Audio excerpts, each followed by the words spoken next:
একই অবাক কাণ্ড, অতিরিক্ত ঋণের ফাঁদে পড়ে একজন ব্যবসায়ীর আত্মহত্যা। বলছি ঝিনাইদহের হরিণাকুণ্ড উপজেলার ৩ নম্বর তাহেরদা ইউনিয়নের ভবানীপুর গ্রামের মানুষ পান ব্যবসায় বেশি আগ্রহ। তার আগে আপনাদের একটা ভিডিও চিত্র দেখাই। মানে বর্তমান ইনকাম করা মানুষ নেই, মানে সংসার চালানোর মতো কোনো রুজি রুটির মানুষ নেই, তাই না? এখন কিভাবে চলছেন আপনারা? এই যে আপনাদের মতো যে দিচ্ছে এইভাবে জামাই বউ আমাদের বন্ধাই আছে, সেই সংসার এও দিচ্ছে, এইভাবেই চলছে। এইভাবে চলছেন, মানে এইভাবে চলে না, মানে এইভাবে কোন রকম করে চলছেন, খেয়ে না খেয়ে এইভাবে দিন পার করছেন। তোমার নাম কি?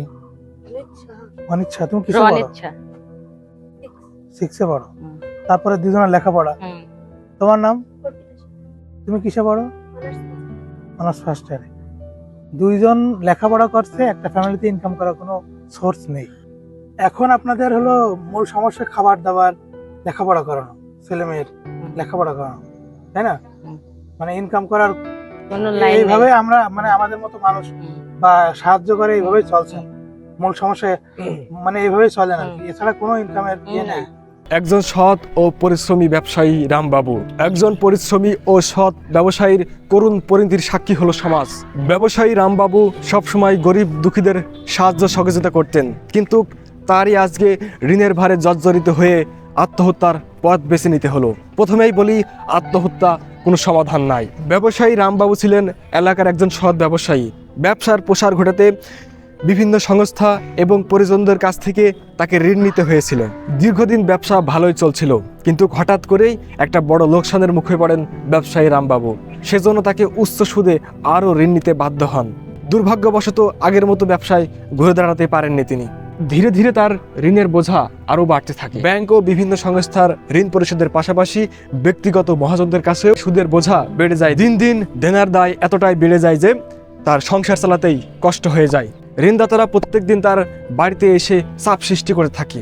স্ত্রী সন্তানদের চোখের সামনে প্রতিনিয়তই অপমানিত হতে থাকে ব্যবসায়ী রামবাবু। একদিন এই অসহায়হীন চাপ সহ্য করতে না পেরে বাড়ির পাশের এক গাছের ডালের সাথে গলায় দড়ি দিয়ে আত্মহত্যা করেন ব্যবসায়ী রামবাবু। পরিবারের জন্য রেখে যায় শুধু অভাব, দুঃখ আর অন্ধকার ভবিষ্যৎ।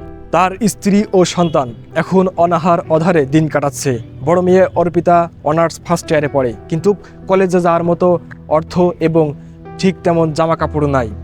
ছোট ছেলে ক্লাস 6-এ পড়ে, কিন্তু এখনও দিতে পারেনি তার স্কুল ড্রেসটা তৈরি করে দিতে। এমনও তো অবস্থায় পাশে দাঁড়ায় আমরাও পারি মানব কল্যাণ সংগঠন। 1 মাসের খাবার এবং ভবিষ্যতে আরও সহযোগিতার হাত বাড়িয়ে দিতে চাই সংগঠন।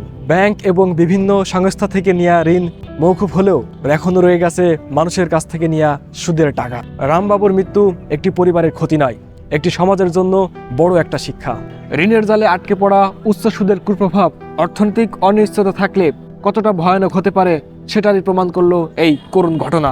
এখন প্রশ্ন হলো, এই পরিবারের পাশে কে দাঁড়াবে? সমাজ কি তাদের পাশে এগিয়ে আসবে, নাকি সমাজের অন্ধকার গলিতে ধীরে ধীরে হারিয়ে যাবে এই পরিবার?